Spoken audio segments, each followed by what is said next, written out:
Hi everybody, this is Mark from Mark's Mandalas, and in this video for Hex Hive 2.0 I am going to show you how you can close these spaces up here if you're going to be putting something smaller in here that would fall through this gap. These open like this are just fine for like a bottle of craft paint, as you can see, but if you want to put something smaller like pens or pencils or dotting tools in this case, they're going to fall through. So I'm going to show you how you can actually close these both up.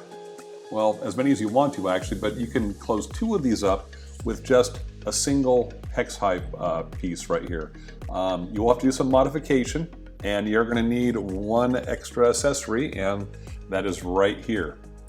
That's right, a pair of scissors. And what you need to do, I'm going to try to keep this fairly quick, and is you got to be very careful. Don't cut yourself. These are scissors and they are sharp.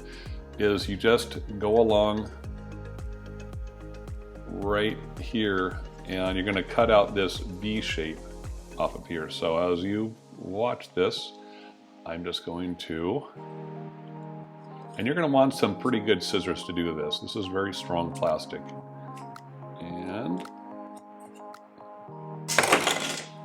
okay, now I have one right here, and I can go ahead and cut off the other side as well, which I'm going to do now. And I actually am using two hands to do this.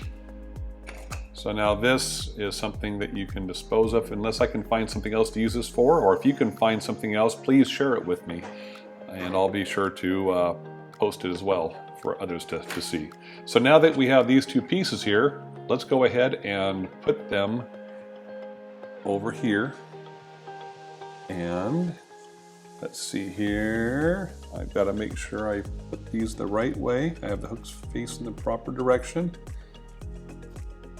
And there is that one. And then here's the other one. And hang on a second, I'm kind of reaching over the camera here, so it's a little bit awkward. There we go. And slide that in there. And now if you want to put your dotting tools or something else in here that would have fallen through before, you can see it holds them just fine. So I hope that you have found this helpful, and until the next video, rock on.